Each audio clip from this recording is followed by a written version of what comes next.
Okay, so we're going to go over this FRQ. So part A of this FRQ is talking about simply based on some dot plots, and I'm not super comfortable starting with that problem. So we're going to start with part B, checking for conditions. So it says they want to perform a 2-sample t-test to determine whether the average number of minutes past the scheduled starting time changed after the memo was sent. State the conditions for that test and comment whether they're met. All right, so for a 2-sample t-test, and this is a 2-sample t-test, it is not a paired test.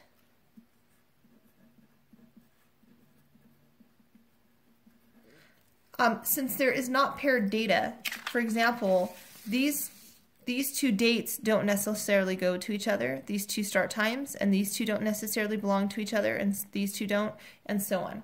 So the conditions for a 2-sample t-test are, number 1, we want to find out independence. This one can be stated directly. Is each surgery start time independent?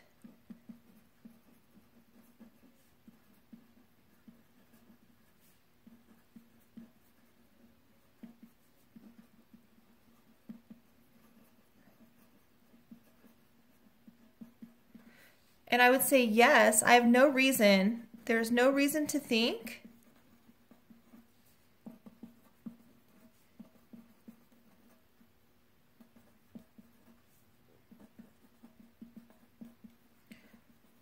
one morning's start time,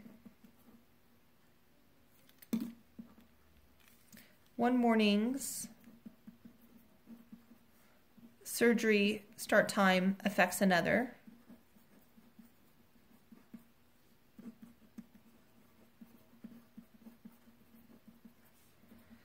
And this is where it gets tricky. If we meet the independence, do we really need to meet randomization and the 10% condition? And so if we're not sure, I always say it won't hurt to put it on there. So I'm going to go ahead and put randomized.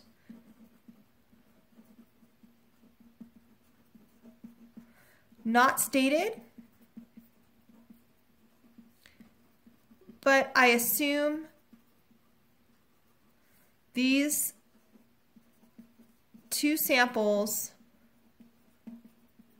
of 15 days are representative of all days.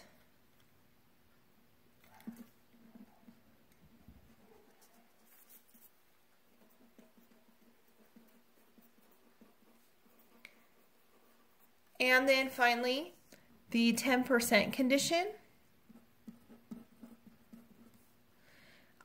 15 surgeries is less than 10% of all surgeries.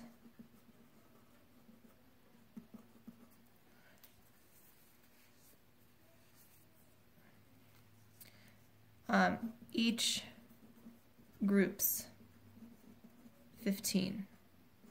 Okay, and then the last condition would be independent groups. Oh, it's not the last, I'm sorry. Independent groups.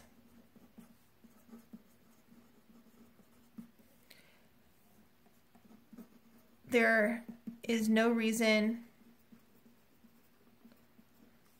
that before and after groups are not independent. And the last one would be the nearly normal condition.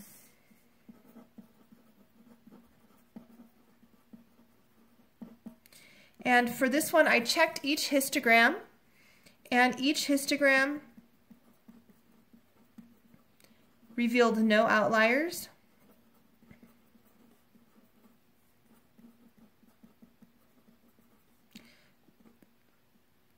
They were normal enough. All right, that is all my conditions for that test. Okay, for the part A, it says, based only on the dot plots, does it appear that the distribution of minutes past the scheduled start time changed after the memo was sent? Explain. So this is one of those questions where a student might be able to argue either way, but the AP board may not feel that that's an appropriate answer. And so if you do decide to do that, whichever side you decide to argue, if you decide to argue yes, it does appear, or no, it doesn't appear, don't waver. So what I mean is, if you think that looking at these two histograms, if this is being not late, before the memo was sent, there were no early surgeries, but after the early surgery, or after the memo, there were 2 early surgeries. So you would only want to state something that backs up your argument. Now, if you look at these and think, no, I don't appear that there was a change, then you need to find evidence of that. For example, you might say that there were a few later start times after the memo was sent than before the memo was sent. However, the best way for me to argue this is with my math. So I went ahead and I ran the 2-sample t-test. And when I ran a 2-sample t-test with this data and this data, what I found was that no, there was not convincing evidence of a change. That helps me to be able to truly argue my point of view. So in this based only on the dot plots argument, I would say the following. Although after the memo was sent,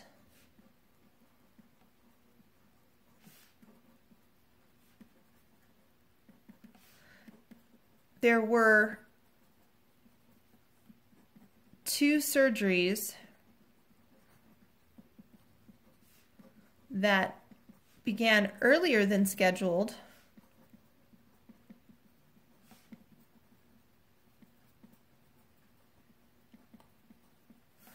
I do not believe there is evidence that the memo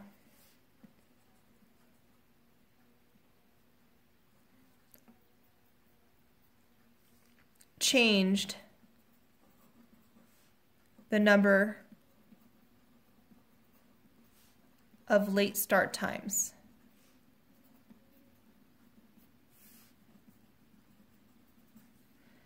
Now I have to support that statement.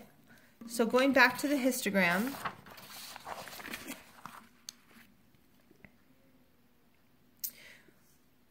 what I see is that before the memo, there were roughly, if we look at the symmetry of the data, the 45-minute mark was a pretty good spot to look at. There were roughly 1, 2, 3, 4, 5, 6 surgeries that started before 45 minutes late, and 1, 2, 3, 4, 5, 6 surgeries that started after 45 minutes late. And after the memo was sent, there were 1, 2, 3, 4, 5, 6 surgeries that started before 45 minutes late, and 1, 2, 3, 4, 5, 6, 7 surgeries that started after 45 minutes late.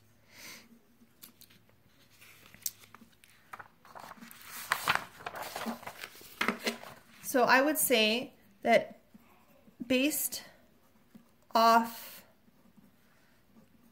the, let me see, where is the median? The median is 1, 2, 3, 4, 5, 6, 7, 8, 9, 10, 11, 12, 13, 14, 15. It's right here. And the median is also right there. So I would say based off the median start times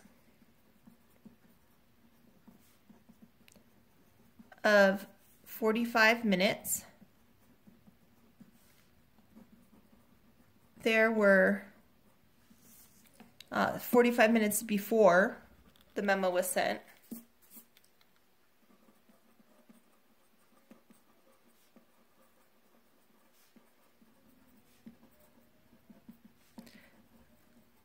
there was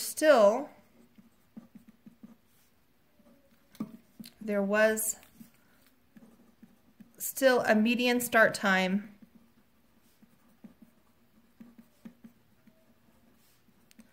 of 45 minutes after the memo was sent.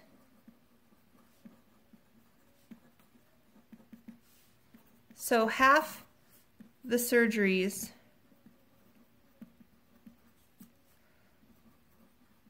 were still past the 45-minute mark.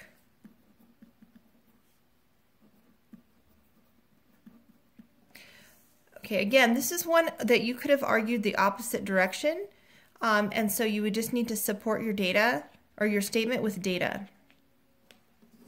Okay, so next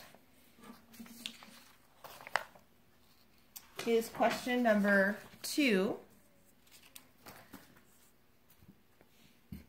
This one says, patients experiencing symptoms of a heart attack are routinely transported to a hospital in an ambulance. In a study of a new treatment thought to reduce the damage to the heart, patients experiencing symptoms of a heart attack were randomly assigned to one of 2 groups. During transportation to the hospital, patients in one group received the standard care, and patients in the others received the new treatment, consisting of standard care and an application of a blood pressure cuff. The response variable measured was a number between 0 and 1, referred to as the myocardial salvage index. A higher MSI value indicates a more positive outcome for patients. The summary statistics for the MSI responses for the 2 groups are shown in the table below. Do the data provide convincing statistical evidence that the new treatment results in a higher mean MSI than does the standard care? Okay, so first thing I'm going to do is I'm going to state my null hypothesis. And my null hypothesis is that the mean treatment for the new care is equal to the mean treatment for the standard care, where N is new and N is standard. Or sorry, S is standard. Okay, the next thing I'm going to do is state my alternative. My alternative hypothesis, it says that the new was higher. So the new was higher would be that the new one is greater than the old one. I'm going to set my alpha level at 0.05. And finally, I'm going to determine what test this is. These are not paired. The people in this group received one kind of a treatment, and the people in this group received a separate kind of a treatment. So this is not a paired test. This is a 2-sample t-test. All right, so now we need to check conditions. So the conditions are independence, which I will meet with the randomization. And it does say it was randomized. It says that they were randomly assigned to groups. States random assignment.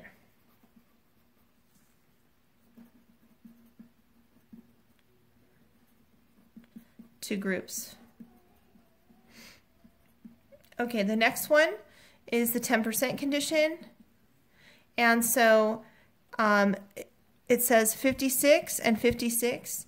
So I believe 56 is less than 10% of the population. And 56 is, 56 is less than 10% of the population of all heart attack victims.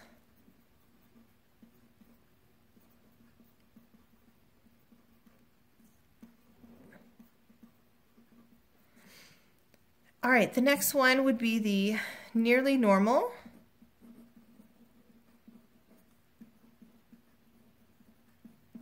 So this is one where we can't check the nearly normal condition.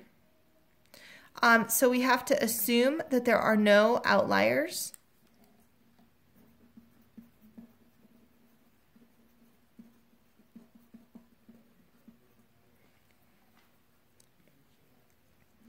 And then the last one would be the independent groups assumption.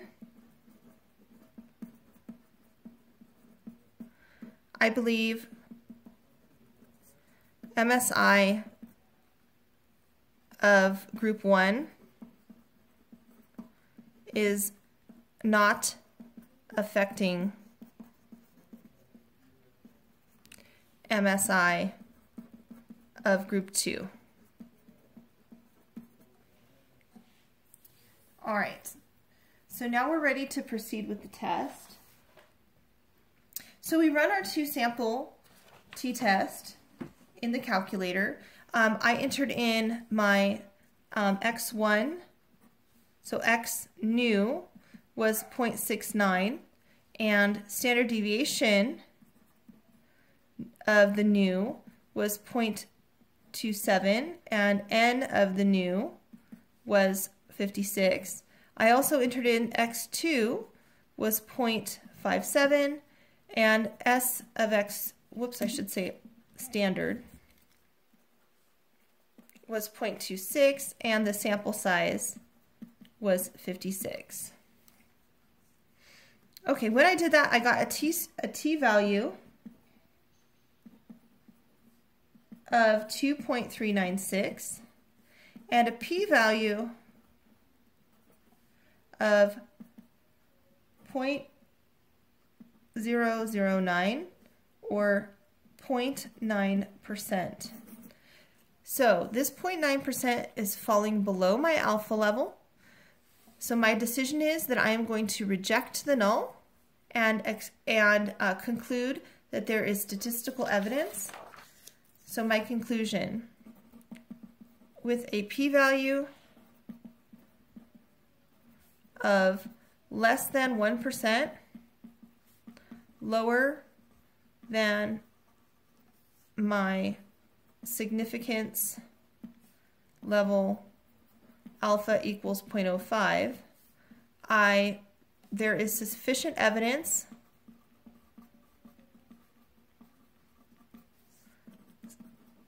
sufficient statistical evidence to reject the null hypothesis. And then before I begin the rest of my conclusion, I want to go back and look exactly at what they said.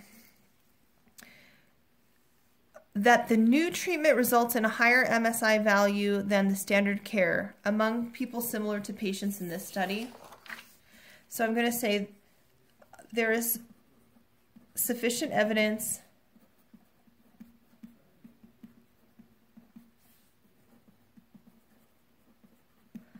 that the new care results in a higher MSI than standard care for people similar to those in this study.